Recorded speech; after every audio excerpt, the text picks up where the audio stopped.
Hi there everybody, back with another English update today. I let myself off yesterday because I had a very late finish and didn't have a suitable gap earlier in the evening.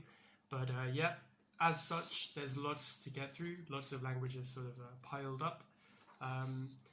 So I'll get right in with those. The first one for today is a phrase called, which is the cream of the crop. I don't know if this one is something that you guys might hear often or not. It's kind of a nice idiomatic phrase, so you might hear it in film and TV. But pretty much it's something like the best of the best. The cream of the crop is considered to be the best quality, the best performing, just the best by whichever measure is important. So one example would be in the British military. We have our kind of elite SAS and SBS, and only the cream of the crop can get through into that. So kind of like anyone can be a soldier, but only the cream of the crop can become SAS specialists.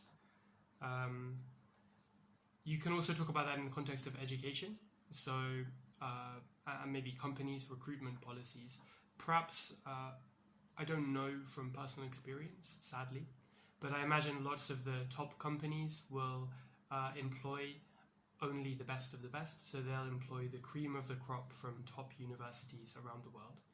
Likewise, top universities will only accept applicants who are the cream of the crop within their own country's educational system. So yeah, it sort of describes the elite. Number two is a kind of phrase that can be used as a sentence by itself or as a part of another sentence, which is we must do more. So as a sentence, you could say we've seen how bad the problems are getting and we realize that something needs to be done. We must do more. Something like that. But you can also say we must do more to achieve a certain goal. So this might come up in the context of green policy and protecting the environment. You know, we must do more to protect wildlife from farming and forestry and that sort of thing. We must do more to reduce our carbon footprint. We must do more to protect our natural resources for future generations, that was. So yeah, we must do more is kind of stating or acknowledging that what we are doing at the moment is not effective enough. So more needs to be done. We must do it. We must do more. Number three, one step ahead.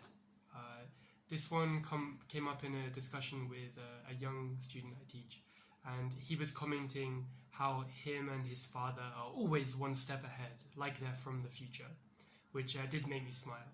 So when you're one step ahead, it means that you kind of, it's as if you already know what's going to happen. Of course, nobody does know the future, but if you're one step ahead, maybe it means that you have some way to get information earlier than other people, or it could just mean that you're maybe better prepared too. So, you know, if you went out hiking and, you know, someone fell over and got a cut or something, you could say, don't worry, I'm always one step ahead.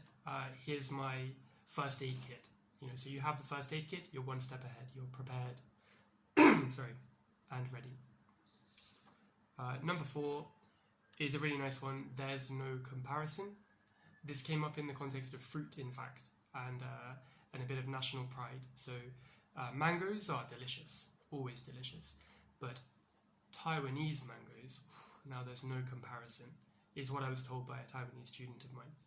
So this is an interesting sentence. When you say there's no comparison, it's saying that the one thing is so good that it's impossible to compare it with the thing that's worse.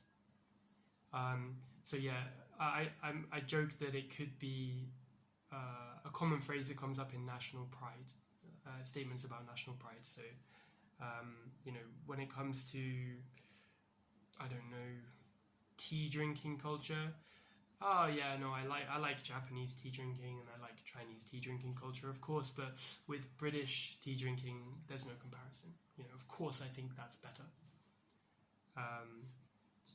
Yeah, you can also say there's no comparison between two. Like, there's no comparison between the quality of tuition you get at a university and the quality of tuition you can find for free online, perhaps. Maybe there is a comparison. Maybe increasingly free resources are becoming competitive. And the final one is it's becoming harder and harder to do something. So with the increasing ubiquity, you know, ever presence of social media, it's becoming harder and harder to stay away from social media.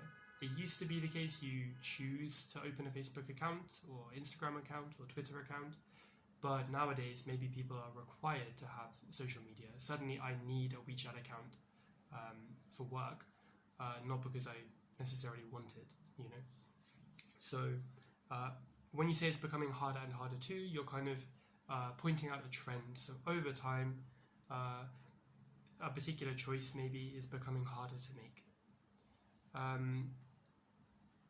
Let's see, I'm trying to think of another example off the top of my head. What else is becoming harder?